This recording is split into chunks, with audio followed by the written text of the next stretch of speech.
Alors les flemmards, on n'a pas envie de se déplacer pour aller essayer des montres? Eh bien j'en ai testé 50 pour vous, comme ça vous n'aurez pas à le faire. Salut tout le monde et bienvenue sur Bouton Rouge. Aujourd'hui, et je fais vite pour vous expliquer les règles, je vais passer en revue 50 montres qui me sont passées entre les mains, ou plutôt devrais-je dire que j'ai essayé. Ce que ça veut dire, c'est que c'est pas des montres que j'ai juste passées au poignet une fois comme ça pour dire que, et qu'on va vraiment parler de mon avis sur le moment. Il peut changer, c'est une impression à un instant T, et aussi une impression relative par rapport à d'autres montres. Ce qui veut dire qu'une montre que peut-être je peux adorer quand je la vois toute seule, et bien quand je la compare à d'autres, je peux moins l'aimer, ou inversement. Et encore un dernier disclaimer, on ne parlera pas des Saint-Martin SN0148 puisqu'on en a déjà parlé dans le précédent épisode. On ne parlera pas non plus des Baltic Aquascaf ou des Yema qui me sont passés entre les mains puisque j'ai déjà fait des vidéos dessus comme vous le savez. Donc voilà, aujourd'hui on a beaucoup à faire et je vais essayer de donner des avis vraiment rapides. C'est parti. Ah et bien sûr j'ai failli oublier, je vous mets les meilleurs liens pour acheter les montres dans la description. Allez c'est parti, on est parti pour un bon moment ensemble. Je sais pas trop comment je vais m'y prendre, on va y aller un peu comme ça au feeling. C'est parti. Alors on commence tout de suite avec la Nevada Grenchen F77 Chrono Mecha Quartz, c'est celle-ci. Ce que je peux dire de cette montre, c'est que c'est un Mecha Quartz qui coûte 750 €, donc c'est pas rien. Moi j'ai plutôt eu la version à 550 avec ce bracelet-là. Elle m'est passée entre les mains, je la considérais comme une alternative à la Audemars Piguet Royal Oak, mais du coup en version chrono. Moi j'ai beaucoup aimé, ça fait partie des bonnes montres que j'ai eu entre les mains. Je trouve que c'est plutôt bien fini pour le prix, j'aime bien le cadran. Maintenant, est-ce que c'est un grand coup de cœur? Non, mais c'est une montre que je pourrais conseiller. Pour ces raisons-là, son rapport qualité-prix, le fait qu'elle m'aille pas trop mal et qu'elle soit dans un format intéressant, c'est-à-dire 38 mm, je vais la mettre dans bonne. Voilà. Allez, la prochaine, sa grande sœur, la version MK2 classique. Cette fois-ci, elle est automatique, bracelet intégré, couleur gold, je dirais même gilt. Là, on a un cadran en onyx quand même, c'est pas rien. C'est ce qu'on peut retrouver chez Bayo par exemple. J'ai pas mal aimé, hein. Par contre, un peu cher. Je crois que les prix ont augmenté en plus. Faut aimer le full gold. Le full gold, j'étais pas un grand fan de base, surtout qu'on m'a beaucoup dit, en tout cas dans mon entourage, oui, elle fait très jaune, ça fait un peu cheap, etc. C'est pas qu'elle fait cheap, en tout cas pas du tout en termes de finition. C'est simplement qu'il faut savoir porter le gold. Moi, c'est un truc qui m'allait pas au début. Et en fait, je me suis rendu compte qu'il fallait le mettre avec des tenues dans les bons tons, c'est-à-dire dans des tons marrons, dans des tons foncés, dans des tons noirs. Et là, d'un coup, j'ai su l'aimer. Franchement, c'est pas trop mal fini. J'entends des gens qui disent des bêtises sur Nevada, tout est fait en Chine, etc. Je sais pas où vous avez ces infos, mais moi, ça me semble quand même être pas trop mal. Donc voilà, un boîtier de 38 mm, plaqué hors 18 carats, Soprod P024 comme mouvement, très bon mouvement. Écoutez, je vais la mettre dans les bonnes, mais ça pourra monter dans les meilleures très vite. Si je dois la comparer à la chrono, ouais, c'est un poil meilleur parce que c'est automatique. Après, ça reste cher, c'est pas le même tarif. Prochaine montre de la sélection, et ben encore une Nevada, la Super Antarctic 369. Il faut savoir que je l'ai essayé dans la vidéo Rolex qui n'est pas encore sortie avec Olivier d'Euromax. Et vous verrez la vidéo plus tard, mais ce qu'il faut savoir, c'est que c'est une montre qui est extrêmement bien finie et que justement à son placement en termes de prix, en sachant que c'est Swiss made, etc. Eh bien, la vendeuse Rolex qu'on est allé voir, elle a absolument trouvé ça superbe. Et quand c'est une vendeuse Rolex qui vous dit ça, eh ben, vous regardez les choses d'une autre manière. Donc voilà, celle-ci j'adore, très facile à porter, 39 mm, qui ressemble beaucoup à une Explorer Vintage. Assez bien fini comme je vous l'ai dit, cadran en émail, mouvement automatique Soprod P024, super montre. Écoutez, par rapport au fait qu'elle est à moins de 1000 € et qu'elle m'a vraiment plu et qu'elle est vraiment bien faite, je pense que je vais facilement déjà la mettre dans les meilleurs. Pour moi, c'est l'une des meilleures montres que j'ai testées sur les 50 dernières. Et bien sûr, vous pouvez acheter toutes ces Nevada Grenchen sur le site Winder. Le lien est dans la description. Prochaine montre, la Chronofix Diver. Pas grand chose à dire. C'est une bonne montre, bien faite, avec de l'histoire. Je l'ai montré à Lionel de Chronoflexion dans cette vidéo que j'ai faite avec lui chez lui. Écoutez, c'est plutôt une bonne montre. Il a plutôt aimé. Moi, je trouve qu'elle est assez bien faite. Faut pas oublier quand même que c'est une marque qui a de l'histoire et qu'elle ne coûte que 390 € sur bracelet cuir. Avec, comme je vous l'ai dit, de l'histoire et un design assez sobre mais une bonne construction. Ça part dans les bonnes montres par rapport au bon rapport qualité-prix. Après, moi, je ne vais pas trouver quelque chose de très exceptionnel.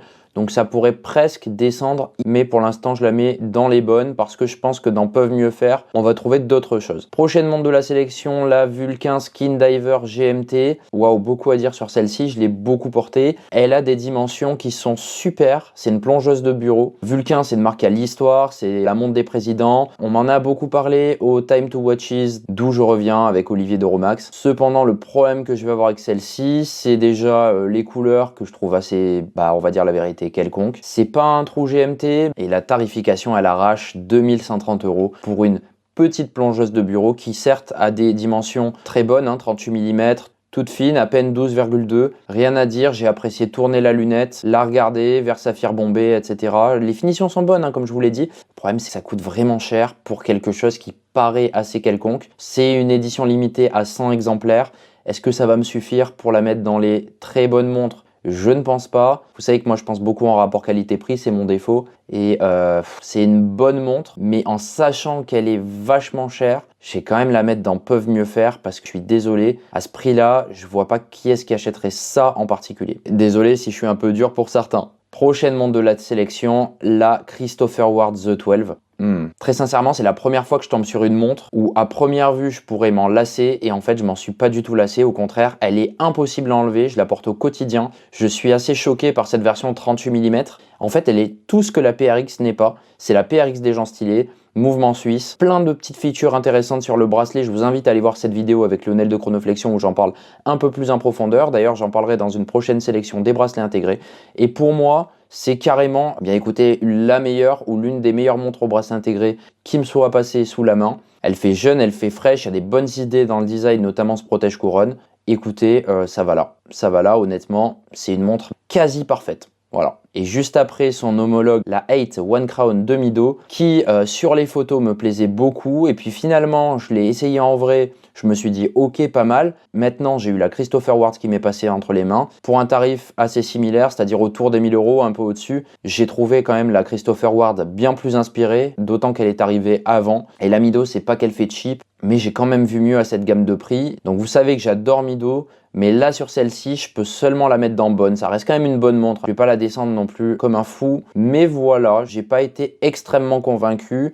À voir peut-être pour un test plus complet. Prochaine montre de la sélection, encore une Mido, la Multifort TV chronographe. J'en attendais beaucoup, c'est une bonne montre et je vous fais bientôt le test complet sur la chaîne. Elle fait 42 mm, donc elle est un peu grosse, il faut pouvoir la porter. C'est pas forcément le genre de choses que moi, je suis capable de porter avec mon petit poignet. Maintenant, elle a un côté sport avec ses surpiqûres jaunes, d'autant plus que moi je l'ai avec aussi le bracelet avec les surpiqûres jaunes en plus. Maintenant, rappelez-vous, la tarification c'est 2500 €. Pour ces raisons, encore une fois, bien que ce soit un chronographe automatique, moi je trouve que c'est trop cher et donc je mettrai ça dans bonne montre parce que non plus j'ai pas été emballé, mais je comprends que ça trouve son public. Prochaine montre de la sélection, encore une fois, tout ça, ça viendra dans un test complet de toutes les Mido Multifort TV, restez connectés. Celle-ci, c'est la version titane. Encore une fois, j'en attendais beaucoup, donc c'est pour ça que j'ai pris celle-ci en particulier. Et c'est une bonne montre, mais en fait, à la porter au quotidien, je me suis rendu compte d'une chose, c'est que, ok, elle est super légère, ça c'est super, c'est normal, c'est en titane.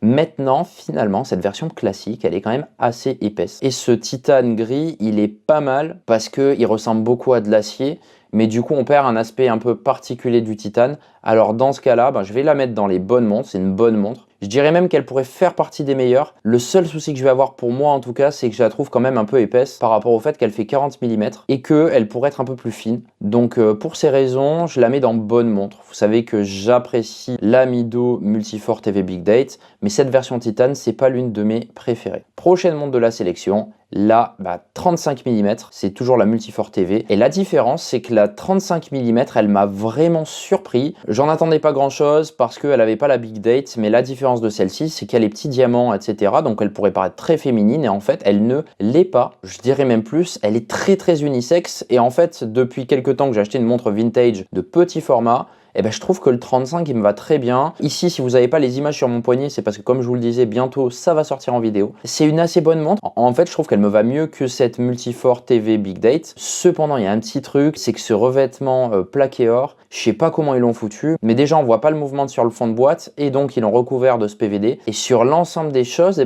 que ce soit la finition des aiguilles, la finition du boîtier, je sais pas, c'est peut-être moi, mais je trouve que ça fait un peu cheap. Donc, vous voyez, je voulais la mettre dans les meilleurs par rapport à mon ressenti, mais si on part du principe que c'est une montre à 1400 € et qu'elle fait un peu cheap, très étonnamment, moi qui voulais la mettre dans les meilleurs, finalement je pourrais même pas la mettre dans les bonnes parce que j'ai pas eu cette sensation de cheap avec les deux autres, donc je vais la mettre dans peu mieux faire. Mais c'est l'une des montres que je préfère porter. C'est assez étonnant, mais bon, de toute façon, c'est le principe de cette vidéo, c'est de passer des montres en revue. Bon, ensuite, on est sur la nouvelle Oris ProPilot. Vous savez, j'ai fait une vidéo dessus, je suis allé chez Oris, elle m'a beaucoup plu, hein, franchement. Alors cette version mousse, c'était certainement pas ma préférée, mais ce que j'ai beaucoup apprécié dans cette montre-là, c'est que justement, elle avait des twists de design qui m'ont beaucoup plu, le côté turbine, c'est extrêmement bien fait, c'est à une tarification pour du quasi full Swiss made, avec son calibre, etc., qui est pas déconnante, excusez-moi du terme, avec pour le coup vraiment tout le design qui est réfléchi, du bracelet au cadran en passant par le boîtier, par la couronne. J'ai vraiment apprécié et surtout que dans cette vidéo, j'ai pu vous présenter des secrets de fabrication que personne vous avait expliqué, que les gens ne s'étaient pas donné la peine d'expliquer. Quand on la regarde de près en macro, on la trouve très bien faite. En tout cas, c'est mon cas. Un peu moins de 2000 € sur bracelet cuir. Je vous ai un peu expliqué ce qu'il en était par rapport à ses caractéristiques. Et si vous vous en rappelez pas, allez voir la vidéo à ce sujet. Moi, j'estime franchement que ça fait partie des meilleures montres qui me sont passées entre les mains. Et elle est pas loin d'être dans les parfaites, dans les presque parfaites, mais je la porterai pas autant au quotidien, c'est mes goûts personnels, que la Christopher Ward The 12, qui, ne l'oubliez pas, est la PRX des gens stylés. Prochaine montre de la sélection, la SN 0152 chez Saint-Martin, une plongeuse de bureau avec un cadran texturé, une lunette super agréable à tourner, des super caractéristiques, des finitions incroyables, pour un prix défiant toute concurrence, avec un design original. Vous pouvez l'acheter via mon lien sur SKB Watches. Vous aurez droit à 15 $ de réduction, c'est le code BR15. Et en plus, j'ai oublié de vous préciser que le cadran, c'est de la nacre, 200 mètres d'étanchéité, un Miyota série 9. Que dire de plus? Ça va directement dans les meilleurs. Mais ne nous emballons pas, c'est pas parce que j'ai mis une Saint-Martin dans les meilleurs là tout de suite que je vais mettre toutes les Saint-Martin dans les meilleurs, puisque la prochaine qui arrive, c'est la SN 0129 version quasiment full loom, c'est-à-dire que le cadran n'est pas full loom, mais il y a la lunette tournante qui est luminescente. Ça, c'est un héritage du passé de la part de Saint-Martin, puisque on avait encore le requin. Rappelez-vous, hein, je vous avais fait une miniature où je faisais l'aileron du requin sur ma tête, je sais pas si vous aviez capté. C'est une montre que j'avais bien aimée parce qu'elle avait des caractéristiques qui sont plus présentes chez Saint-Martin, hein. Donc voilà, ce requin, une couronne signée avec un logo préférable au nouveau. Cependant, ça restait une SN 0129 avec un Seiko NH35 et pour moi, ce mouvement-là, il est rédhibitoire. Donc, c'est une montre qui est bien faite. Cependant, je vais la mettre dans les peuvent mieux faire parce que bon, on a vu Saint-Martin faire mieux quand même, hein, depuis. Mais voilà, c'est pas dégueulasse non plus. Prochaine montre de la sélection, la Saint-Martin SN 004 V2. Édition limitée. À ce jour, le meilleur hommage Tudor Black Bay qui a été fait. J'ai dit que le NH35 était rédhibitoire. Et ben, j'ai menti parce que c'est pas le cas sur cette montre. À partir du moment où elle est rare, elle a été faite à une époque où le NH35 c'était pas autant démocratisé qu'aujourd'hui. C'est le cas aussi de l'autre qu'on a vu juste avant, mais là les finitions n'ont rien à voir. Elle est beaucoup mieux finie. Dimension quasiment parfaite. J'en ai parlé dans cette vidéo où je vous racontais que c'était une montre introuvable. Il y en a qui se sont moqués de moi, mais écoutez, je maintiens ce que j'ai dit, hein, c'est une montre quasiment parfaite si vous kiffez la Tudor, et qui n'est pas exactement une copie, mais sur certains points une amélioration, pas une amélioration de la Tudor, mais une amélioration de tous les hommages qu'ils ont pu faire de Tudor jusque-là. Donc aujourd'hui, à ce jour, la meilleure possible dans ce créneau-là. Et certains me disent souvent que le bracelet n'est pas aussi bien que le bracelet Tudor. Ouais, peut-être, mais il s'en rapproche vraiment beaucoup. En tout cas, c'est pas sur les finitions qu'on va dire qu'il est moins bon. Donc très honnêtement, celle-ci, si elle n'avait pas le NH35, s'il m'avait mis un PT5000 dedans, je l'aurais mis dans parfaite. Là, je la mets dans les meilleurs, mais j'ai presque envie de tout reclasser pour la foutre carrément devant, hein, la Super Antarctique, devant toutes celles-là. Je la préfère, mais c'est que mon avis. Hop, prochaine montre de la sélection, la D1 Milano Subakeo. Et moi, j'aime bien D1 Milano. D'ailleurs, j'en avais parlé dans cette vidéo-là qui n'avait pas forcément extrêmement bien marché. L'avantage, c'est que je l'avais testé au ski, donc dans des conditions qui étaient un peu plus marrantes que dans la vie de tous les jours. Et moi, le seul problème, c'était que ce polycarbonate, il faisait un peu plastique. Donc, cette montre-là en particulier, je vais pas pouvoir la mettre dans les meilleures montres. Après, c'est pas mauvais en sachant que c'est quand même une montre à quelque chose comme 160 €, il me semble. Je vais vérifier ça tout de suite. Ok, 175 €. D'ailleurs, n'oubliez pas que vous pouvez vous fournir en D1 Milano sur Winder. Le lien est dans la description. Et écoutez, pour ces raisons-là, parce qu'elle fait un peu plastique, etc., honnêtement, hein, je vais la mettre dans High sans remords, parce que c'est pas la pire montre de tous les temps, mais par rapport aux matériaux, je pense que la plupart d'entre vous diront c'est inacceptable. Et en parlant de High, il y avait un ordre à respecter, mais je vais pas le respecter du tout. Je vais prendre Maison du Temps, toute la marque Maison du Temps, en tout cas tout ce que j'ai reçu. Alors c'est pas contre eux, je leur en veux pas et de toute façon je vais leur envoyer leur montre, il n'y a pas de souci. Mais j'avais des attentes à ce sujet parce que je voyais des montres vraiment pas chères de cette marque-là. Mais il s'avère que toutes leurs montres comme ça, la bracelet intégré pour hommes de type Audemars Piguet, Royal Oak et consorts, je les ai trouvées d'une qualité très médiocre avec des bords coupants sur les bracelets, sur le boîtier. Et c'est pas pour leur faire de la mauvaise pub gratuitement, mais vraiment, c'est la première fois que je me retrouve dans le cas de figure de montre que j'avais envie de vous montrer, que j'avais envie d'essayer et que je ne peux absolument pas vous recommander. Je vous rappelle que le maître mot de cette chaîne, c'est l'honnêteté. Tout ce que je dis, je le pense. Et ça, je suis désolé, c'est impossible à recommander. Ça va directement dans les high et j'ai envie même de les mettre dans les high, mais tout à droite. Encore une fois, rien contre cette marque en particulier, puisque j'ai également testé une montre féminine qu'ils ont faite, la MT Eris. Et à part le fait que j'ai fait une petite bêtise dessus sur le bracelet et que j'arrive plus à le remettre, c'est une montre qui a l'air un peu moins mal finie ou du moins assez bonne parce que justement elle est lisse, elle est pas coupante. Et pour une petite montre femme à quartz, je préfère que vous achetiez ça plutôt que des Cluse ou des Daniel Wellington. Celle-ci, je vais la mettre pas dans Peut mieux faire, mais même dans Bonne parce que elle est pas très chère. Je vous mettrai le lien dans la description, mais encore une fois, moi, avec ce qui s'est passé, Maison du Temps, je suis pas certain de pouvoir conseiller.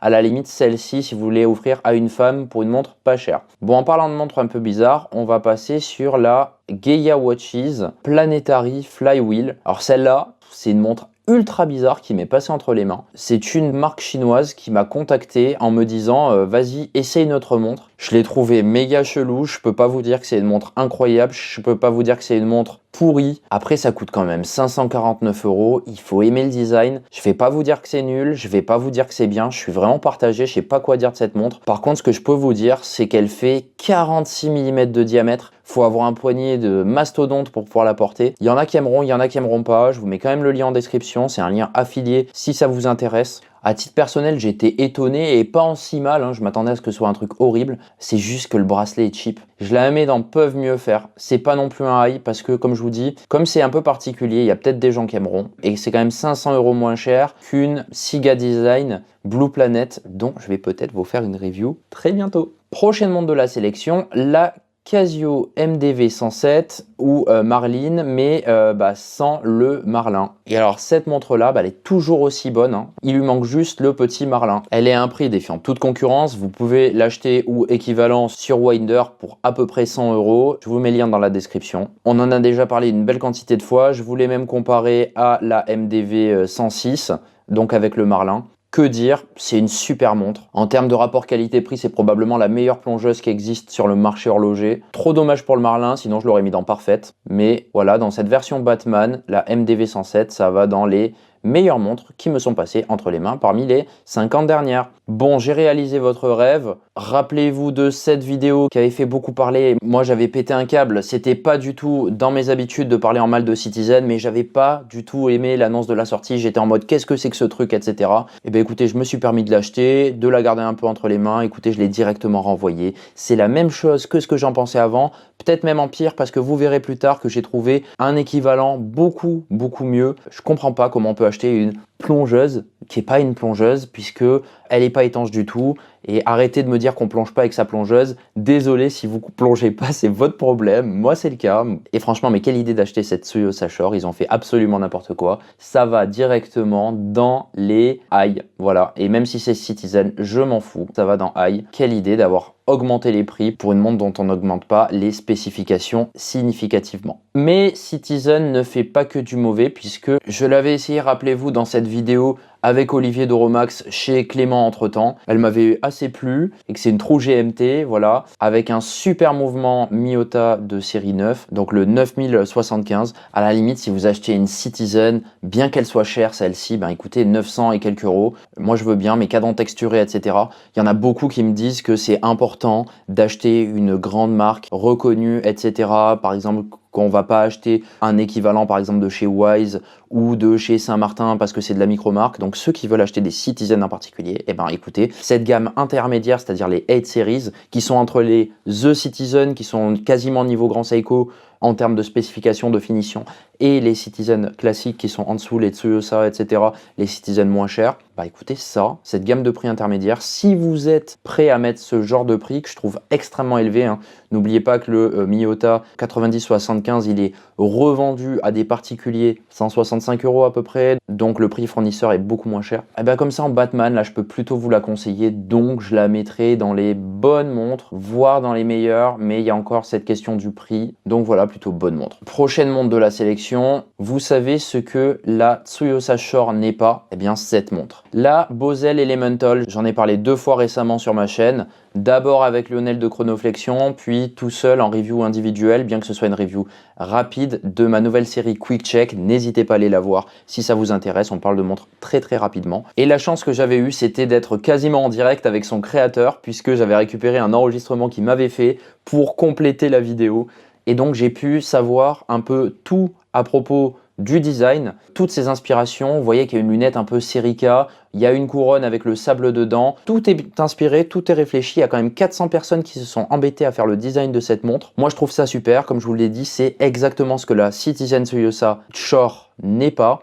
Avec un prix certes plus élevé, mais quand même pas incroyablement cher, puisqu'on est de mémoire sur 650 €. Par contre, c'est une montre qui se prend en précommande, elle est made to order. Ça veut dire que vous ne pouvez pas arriver après, il n'y aura pas de revente. Donc dépêchez-vous si elle vous intéresse. Le lien est dans la description. 200 mètres d'étanchéité, une vraie montre à l'identité australienne avec du Swiss made. Rien à dire, si j'étais un fou furieux, je la mettrais dans les parfaites. On va quand même pas abuser. Moi, je la trouve un petit peu grosse pour mon poignet, mais écoutez, un petit meilleur, ça ira très bien. Et là, j'arrive sur 2 montres d'un coup. La Nomos Neomatic Club Sport en version Polar 37 mm et Purple 34 mm. Que vous dire, j'ai presque honte des images que j'ai faites dessus. J'ai l'impression qu'elles lui rendent même pas justice tellement cette montre est incroyable dans la vraie vie. Elle est ultra fine, 3100 €, mais là on les sent. C'est une montre de super qualité. L'autre aussi, hein, la Purple que je vous mets juste après. Et en fait, je vais vous dire quelque chose. De toutes les montres qui me sont passées depuis quelques années sur le poignet, je crois en fait que c'est là les meilleurs possibles, les meilleurs qui me soient passés entre les mains en termes de finition, de finesse. Franchement, ça n'a rien à envier à des Rolex Oyster Perpetual. Il y a un tout petit défaut, c'est le fait que les cornes soient un peu longues, ce qui fait que la 34 mm, elle se porte comme une 37, je dirais. Vous voyez, moi je compte à peu près 3 en plus, mais voilà, les couleurs sont extraordinaires avec ce soleillage. La finesse, comme je vous disais, honnêtement rien à dire, les deux. Je vous mettrai les liens dans la description. Vous pourrez les acheter sur le site de Nomos, j'ai pas de lien en particulier. Mais même en termes de packaging, c'est arrivé avec un petit mot de remerciement, etc. Franchement, c'est qui me soit passé entre les mains, il n'y a rien à dire. Je pourrais les porter tous les jours jusqu'à la fin de mes jours. Et en plus, avec le mouvement 98% fait à glaçouteux, je pense qu'il va tenir très longtemps. Prochaine montre de la sélection, la 2 Pensel Allure Mono Eye. C'est pas une mauvaise montre, c'est pas une montre de fou. Je viens d'en faire la review, elle coûte 495 €. Il y a la petite cocarde française. Elle a 2-3 petits twists de design, notamment ce mono eye, donc, c'est-à-dire ce petit sous-cadran, ainsi que ce glass box. Merci à la personne qui m'a écrit ça dans les commentaires, je connaissais pas le terme. Le petit numéro d'immatriculation, les liserés rouges, j'apprécie plutôt bien. J'aurais pu la mettre dans Peuvent mieux faire parce que je trouve que de Pensel, ils ont été capables de faire mieux que ça. J'ai aussi envie de la mettre dans les bonnes. Je regarde ce qu'il y a dans les bonnes et je me dis c'est un Mecha Quartz. Oui, mais un Mecha Quartz, ça 495 €. Ça me donne presque envie de descendre la Nivada dans les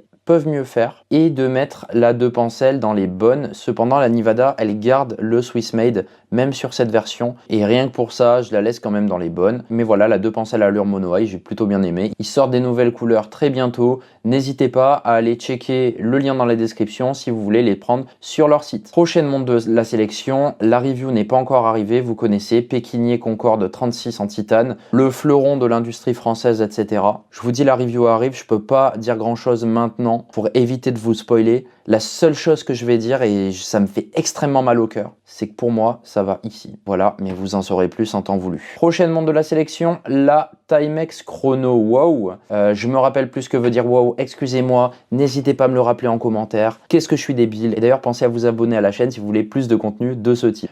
C'était un chrono pas mal. Maintenant que j'y pense, il n'y a pas le bracelet spécifique des chronographes Waterbury 80 de chez Timex. C'est pas l'une de leurs meilleures, bien qu'on ait le reset du chrono qui était pas mal puisqu'il faisait une révolution complète 7 avant de s'arrêter. C'est pas une mauvaise montre, c'est pas une bonne montre non plus. Je la mets dans peu mieux faire parce qu'on a vu Timex faire mieux sur ses chronos. Et en plus, je vais pas être hypocrite avec vous, je l'ai mais je la porte quasiment pas. C'est bien qu'il y a un problème, peut-être au niveau du coloris. Prochaine montre de la sélection, celle-là non plus, la review elle n'est pas sortie, c'est la Adizdive AD2544. Du coup, j'aurai pas d'image à vous montrer exactement, mais tout ce que je peux vous dire, c'est que la review elle sort très bientôt. C'est une montre dont je vous mettrai le lien dans la description si vous voulez l'avoir au meilleur prix. J'ai un code promo, 50 € sans la promo, vous verrez à combien ça descend, ça va vous faire marrer. Et bah pour une montre à 50 €, c'est pas si mal. Moi, je m'attendais à un truc de fou furieux, vous savez, je suis toujours emballé par les Chinois. Là, il y a un cadran texturé, il y a du Old Radium, c'est pas mal. Les finitions du boîtier sont super, le bracelet pas trop mal non plus. En tout cas, les maillons sont bien remplis, hein, pas comme les Casio avec l'acier pressé.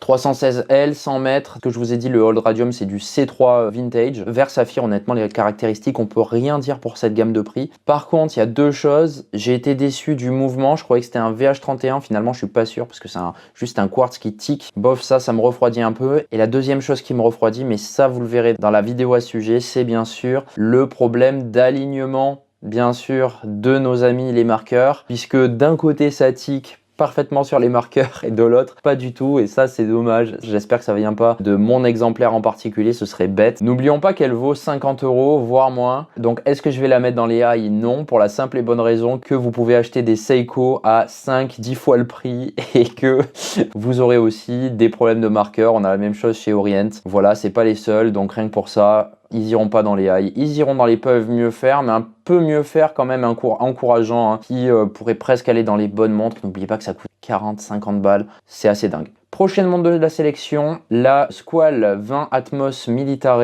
Gnomon Edition, hein, donc une édition spéciale qui n'existe plus. Je l'ai essayé à l'occasion de ma rencontre avec Lionel de Chronoflexion, c'est pour ça que j'ai pas d'image à vous montrer. Non, elle est presque parfaite, hein. Je crois que selon lui, selon Lionel, je lui ai demandé, il me semble que pour lui c'est la plus belle montre qu'il connaisse. Si je dis pas de bêtises, je dis peut-être des bêtises, il me corrigera dans les commentaires. En termes d'histoire, elle est pas équivalente à la Submariner, mais quasiment, en tout cas en termes d'ancienneté. Le design est quasiment parfait, les caractéristiques sont quasiment parfaites, j'ai même pas besoin de vous les expliquer parce que vous les voyez à l'image. À son époque, ça coûtait à peu près 600 €. Aujourd'hui, ça coûte plus cher, mais c'est pas grave. Ça reste quand même une super alternative avec des super caractéristiques, une marque d'histoire. Moi, elle a quasiment aucun défaut. C'est pas la montre que je mettrai tous les jours, mais c'est une montre que je désire avoir quand même. Je la mets dans les quasiment parfaites. Honnêtement, je peux la mettre au même niveau que ces quatre. Pas exactement la même chose, mais il faut pas oublier la gamme de prix qui est en dessous de tout ce qu'on voit là. Rapport qualité-prix, c'est top. Et prochaine montre de la sélection, et bien encore une Squall. Et je vous ai sorti les deux Squalls que j'ai essayé. C'est les deux Squalls les plus folles que je connaisse. Et la Sub 37, et je la mettrai un cran en dessous parce qu'elle est encore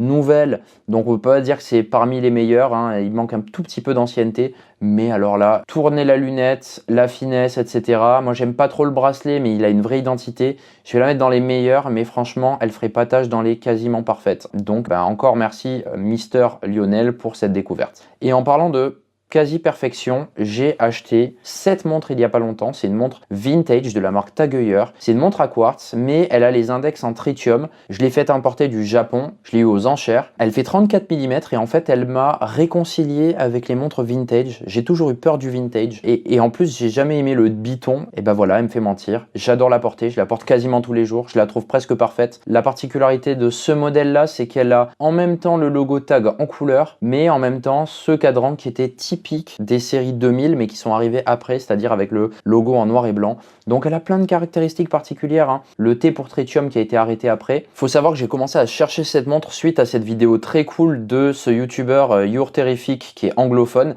C'est pas exactement la même référence, mais on n'en est pas loin. J'ai beaucoup aimé sa vidéo à ce sujet. C'est un mouvement quartz certes, mais regardez, voilà la taille, elle est quasiment parfaite. Et rien que pour ça et pour l'histoire qu'elle représente, je vais la classer dans les quasi parfaites. Et c'est bizarre parce que j'aime pas particulièrement Tag Heuer, leur marketing. Je trouve que ces dernières années, ils ont vraiment régressé. Je pense un peu la même chose et tout le monde va me tomber dessus que de nos amis de chez Omega. Tombez-moi dessus, il n'y a aucun problème. C'est mes unpopular opinions, mais celle-là, ouais, je la mets dans quasi parfaite. Après, c'est une montre vintage, c'est un peu hors catégorie. Prochaine montre de la sélection, la Direnzo DRZ04 mondiale. Super, super montre. Je pourrais la mettre dans les quasiment parfaites. On arrive sur la fin de la vidéo, je vais pas épiloguer 50 ans sur le sujet. J'ai qu'une seule photo à vous sortir sur la vidéo que j'ai j'ai faite avec Lionel de Chronoflexion, donc ça sert à rien que je retourne dessus. Di Renzo, c'est un designer de génie qui a notamment breveté des choses comme la lollipop qui passe par-dessus le guichet de date. J'adore ce qu'il fait, c'est un mec incroyable, avec une super fanbase. Je pourrais la mettre dans les quasiment parfaites. Non, voilà, je viens de me rappeler, Lionel avait dit que la plus belle montre qui existe, c'est la Di Renzo,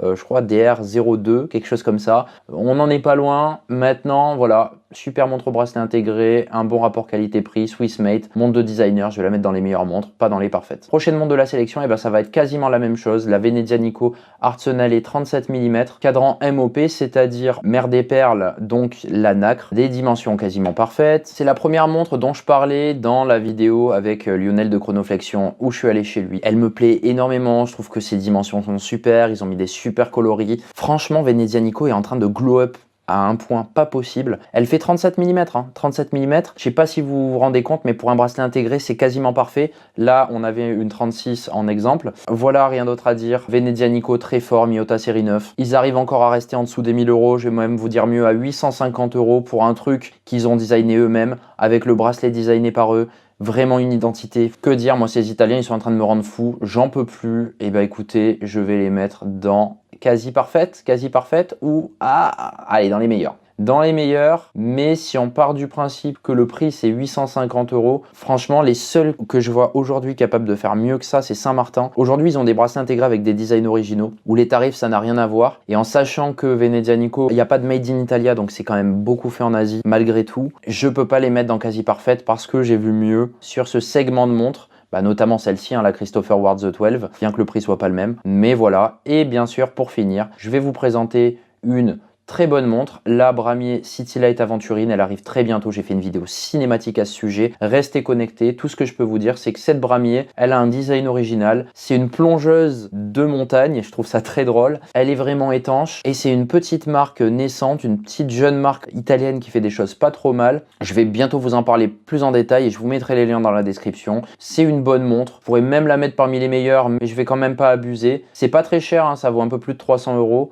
On en reparle très bientôt. En attendant, je vous dis à la prochaine. N'hésitez pas à vous abonner à la chaîne pour plus de contenu de ce type ou pour tout plein d'autres types de vidéos horlogères. C'était Bouton Rouge, fin de transmission.